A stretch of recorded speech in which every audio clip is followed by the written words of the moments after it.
The notice was tacked between a steamship advertisement and a lost dog posting on the board outside the employment office on 2nd Avenue. She read it twice, standing in the cold with her coat buttoned to the throat and her breath making small clouds in the November air. Experienced farm help wanted. Grain operation, quarter section near Aldgate Station. Board and wages by arrangement. No drinkers, no complainers. Right to general delivery, Aldgate. She had been in Saskatoon 11 days. Before that, Belleville. Before that, the farm in Hastings County that had stopped being theirs in August, when the bank finished what 3 dry summers had started. She had walked out of the county office on a Thursday afternoon, with a sewing bag, a trunk, and the particular stillness of a person who has run out of road. She wrote the letter that same afternoon from the corner table at the boarding house, which the landlady, Mrs. Blanchard, had told her she could use if she kept it brief. She kept it brief. She listed what she knew: grain crops, mixed farming, equipment repair, basic bookkeeping. She did not list her age. She did not list her situation. She sealed the envelope and walked it to the post office before she could think differently about it. The reply came in 9 days. 2 sentences, pressed hard into the paper in handwriting that didn't waste space. Come on the Wednesday train. I will have someone at the station. No one was at the station. She stood on the platform at Aldgate with her trunk and a canvas bag and watched the train pull away until it was nothing but a line of smoke against the flat sky. The station was a single room with a pot stove and a man behind the wicket who was reading something, and did not look up until she knocked on the frame of the window. She asked about the farm. He scratched his jaw and said the name she had written in the letter. He said the homestead was 6 miles north. He said the man who ran it had come through 3 days ago for a part he had ordered and had looked, in the station agent's words, like someone who hadn't slept in a week. She asked if there was a way to get out there. He said there was a livery at the end of the road. The livery was run by a teenager named Sprout, who charged her 50 cents and said little else. She loaded her own trunk. The road north was 2 ruts through grass, gone, straw-colored and flat, and the sky above it was enormous and pale blue and absolutely still. She had grown up in Ontario, where the land had edges, woodlots, creek gullies, the dark line of the shield in the distance. This land had no edges. It simply continued until it became sky. She had not expected to find that steadying, but she did. 6 miles gave her time to look at things. She looked at the soil where the road cut through it, at the color of the stubble in the fields they passed, at the direction the Slav grass was bending. She had done enough seasons to know what late-season land was trying to tell you if you paid attention. The homestead came into view from half a mile out because it was the only vertical thing in any direction.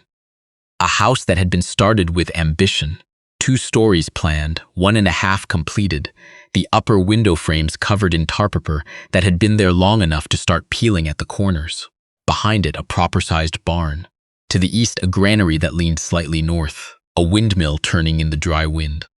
At least the windmill turned. She noted that. He came out of the barn when she drove into the yard.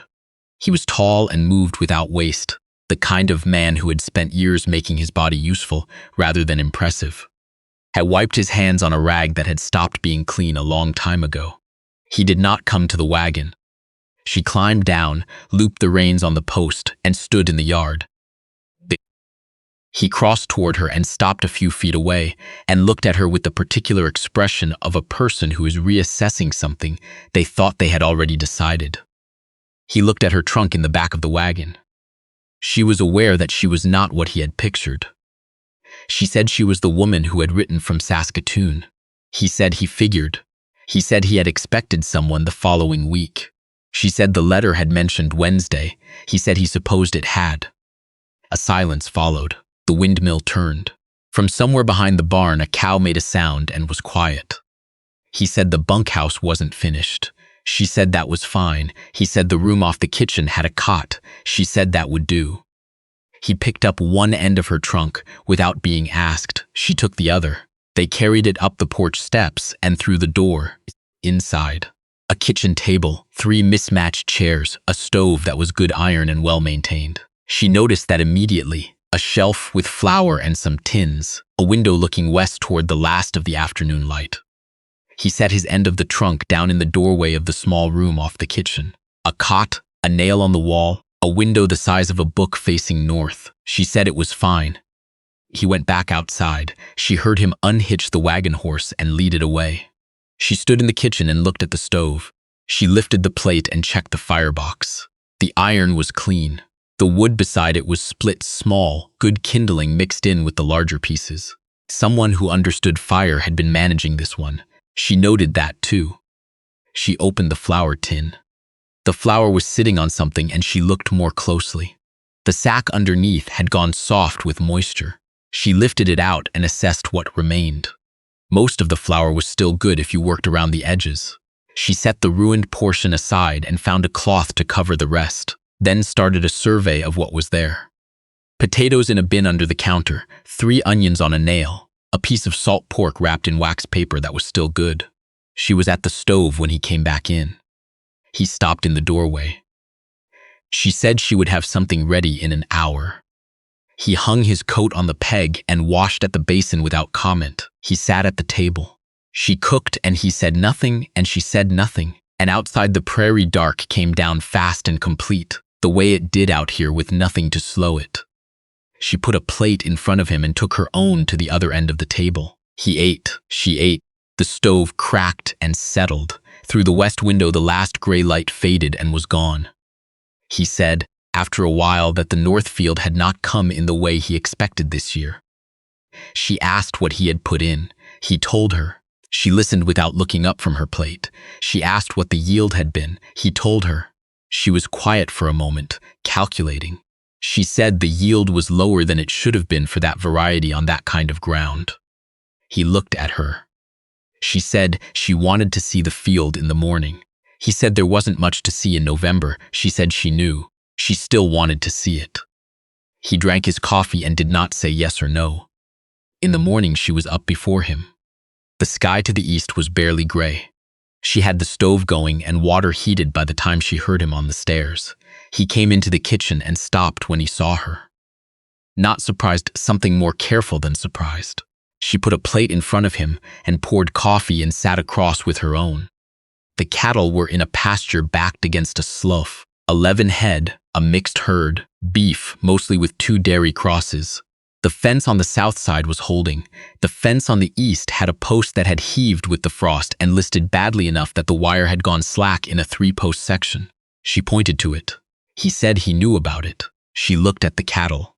They were in decent condition, better than the farm had suggested they might be.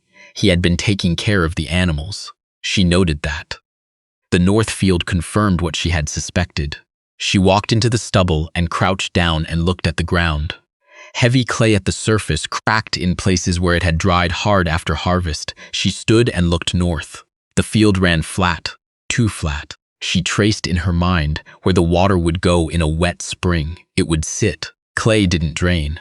Water sitting on clay before the crop was established was one reliable way to lose 1/3 of your yield without knowing why. She said the field needed tile drainage. He said tile was expensive. She said she knew. She said there might be a way to do it in stages, starting at the low end. She said she would like to see the survey map. The survey map was in a wooden box on the shelf above the writing table. He spread it on the kitchen table, and she stood beside him and looked at it. She could read a survey map. She had learned it from her father in the years, when reading one was a way of understanding something you believed you would keep. She traced the north field. She found the low point. She said if he started tile at the northeast corner and ran it southwest in stages, the field would drain the way it was supposed to within 3 years. He said that was 3 years. She said most things worth doing took 3 years. He folded the map and put it back in the box. He went out. She stayed and thought about the northeast corner. They fell into a pattern over the following weeks that neither of them discussed, and both of them followed. She ran the house, which she had agreed to do, but she also walked the fence lines, checked the cattle, watched the equipment in the barn with the eye of someone who had grown up repairing things before they broke. The cedar had a disc tooth wearing from last season. She found a file in the toolbox and sharpened what she could and told him the disc would need replacing before spring planting. or he would lose seed in the rows. He listened to what she said. He did not always respond immediately. Sometimes she could see him turning it over, and then later in the day, he would do the thing she had described without comment, without attributing it to her. She did not need attribution. She needed the farm to work. The last Thursday of November, he told her at breakfast he was going into town for supplies. She wrote a list and handed it to him folded. He read it once, put it in his shirt pocket, and went out. He came back in the early afternoon with a look on his face she recognized. The look of a person who has been told something at the counter they were not ready to hear. She helped unload the wagon without being asked. When they were done, he sat at the table and she put the kettle on. He said the account at the general store was nearly gone. The storekeeper, a man named Foskett, whom she had not yet met, had said the account would need settling before Christmas if he wanted to carry anything further through winter. She said she understood. He said he didn't know where the settling would come from before the new year. She said she had been thinking about that. She said she had looked at the books. He said he hadn't shown her the books. She said she had found them on the shelf above the wood box. He held her look for a moment. He said she had looked at his books without asking. She said she had. He held her look a moment longer and then looked away. He did not say it was wrong. He picked up his coffee. She said the way he was selling grain was one problem. He was selling at harvest when everyone else sold, when the price was lowest. If he could hold a third of the crop in the granary and sell it in February, he would get a meaningfully better price. He was quiet for a while. He said the granary had the problem with the sill. She said they could fix the sill. 2 days later, he brought the jack and timber from the barn, and they worked on the granary sill together for most of a Saturday. She held the jack while he worked the timber under the frame. He held the frame while she packed new stone under the sill on the sunken side. It was cold work, ground frozen, fingers slow, breath coming in clouds. They did not talk much. By late afternoon, the granary sat level and the door swung clean without catching. He looked at it the way a person looks at something they had given up on. December pressed in. She found the chinking around the north wall of the kitchen was failing. She could feel air coming through in long, cold threads when the wind was from that direction. She found Oakham in the barn and spent an afternoon packing the gaps. When he came in at dusk and stood in the kitchen, he said it was warmer. She said she thought so too. She noticed that he began coming in a few minutes earlier from the barn each evening. Not by much, just enough. One evening in January, he did not come in at the usual time. She waited. The beans had been ready for half an hour. She put on her coat and went out. He was in the barn with a young beef animal that had gotten its leg caught in the fence. He had the wire off and was trying to assess the damage alone and barely managing it. She came in without saying anything and held the animal's head and spoke to it low and steady while he worked. When the leg was free, she checked it herself. She ran her hand down it the way her father had shown her. No break, badly scraped, some swelling. She said what she found. He was breathing hard. He looked at her hand still on the animal's leg. She said she would need witch hazel and clean cotton. He said there was some in the tack room. She cleaned the scrape, wrapped the leg, and they walked the animal to a fresh stall. He forked clean straw without being asked. They walked back to the house in the dark. The cold was absolute. The stars were enormous and very far away. Inside, she put the beans back on the heat and cut the bread, and they ate. Outside, the wind had come up along the eaves. He said she had been calm with the animal. She said she had been around frightened things before. He looked at her across the table, not for long enough. She carried her bowl to the basin. She asked, with her back to him, about his wife. The question came out before she had fully decided to ask it. He did not seem surprised. He said she had died in the second winter. He said it plain. She said she was sorry. He said his wife had not been made for this country. And he said it without bitterness, only with the weight of a thing that had been true and remained true. She thought about the survey map in the wooden box, the quarter section drawn as a blank space with numbers, land without a history until someone gave it one. She said she thought the country either made you or it didn't. He said he was beginning to think that was right. She turned and looked at him sitting at the table, both hands around his cup. He did not look away. February came cold and brilliant. The snow had set hard on the fields, and from the kitchen window the north field looked clean and unbroken. She had been thinking about the northeast corner since November. One evening she drew it out on a piece of paper while he was reading. The field boundaries, the low point, the direction the tile should run, the cost she had priced from the lumberyard in town. She set the paper on the table between them. He looked at it for a while. He said he had been thinking about the north field. She said she knew. He looked up. She did not look away. He set the paper down. He said they would need to order the pipe before the ground broke. She said she knew when the ground broke. Almost smiled, not quite, she noted it. They ordered the pipe. March broke early. The snow went fast and the fields turned soft, and there was a week of mud that tested every boot in the barn. She was in the field 2 mornings before he was, marking the tile run with stakes she had cut from alder along the slough. He came out and found her at the northeast corner, driving the last stake, and stopped a few feet away and looked at the line she had laid out. He said she had the angle right. She said she had taken it from the survey map. He said his father used to say you could tell a good farmer by how they read a drainage problem. She asked what his father had farmed. He said land not much different from this in Manitoba. He said the old man had gotten 3 good years and then sold and moved back east. He said he had not understood that at the time. She said, did he understand it now? He was quiet for a moment. He said he was beginning to. They laid the tile in 4 days, working from the northeast corner toward the southwest. The ground was soft enough to work, but not so soft it collapsed. He dug. She set the tiles and checked the grade. They did not talk much while they worked. They talked when they needed to and were quiet when they didn't. And after the first day, the quiet was not the kind that needed filling. On the 4th day, they covered the last section, and she stood up and pressed her fist into the small of her back and looked at the field. Nothing to see yet. The tile was 2 feet under, invisible. He came to stand beside her. He said they would know in April. She said they would know in April. He drove into town the last week of March with 2 loads of grain from the granary. Grain held since October, sold now when the price had recovered the way she had said it would. He came back in the late afternoon and set a small wrapped parcel on the table. He said Foskett had sent word that the account was settled and there was enough besides for seed and a few things. He sat down. She poured coffee. He said Foskett had also mentioned that someone had been asking around about the quarters section, not making an offer, just asking. He said he didn't know what to make of it.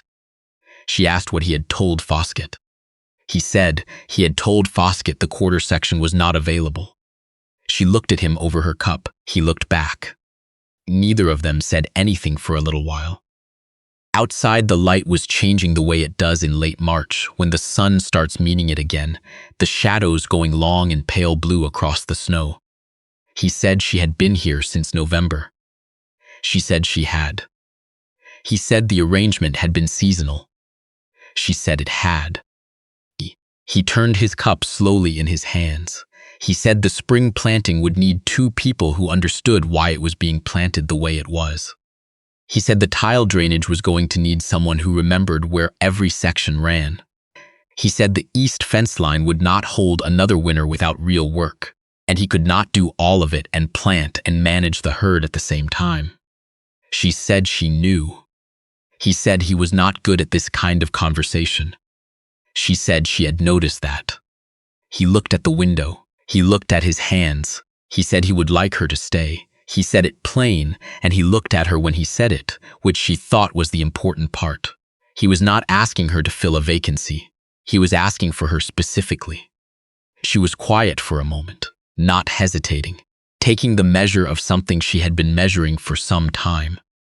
She said she would stay through the summer.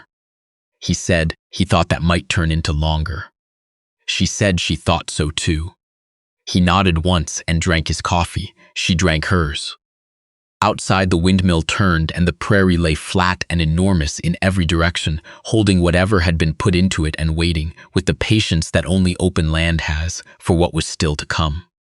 April proved the tile. A wet week in the middle of the month brought the kind of rain that would have sat on that north field and taken the early growth with it.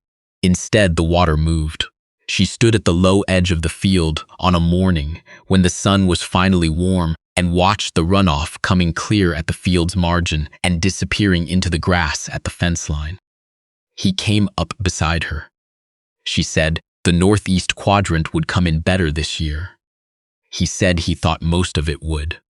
They stood there in the thin April sun, the two of them, watching the water go where she had calculated it would go, where he had helped her send it. A crow crossed high and unhurried. The windmill turned behind them.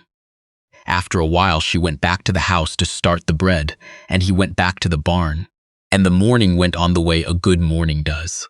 Ordinary and sufficient and entirely theirs.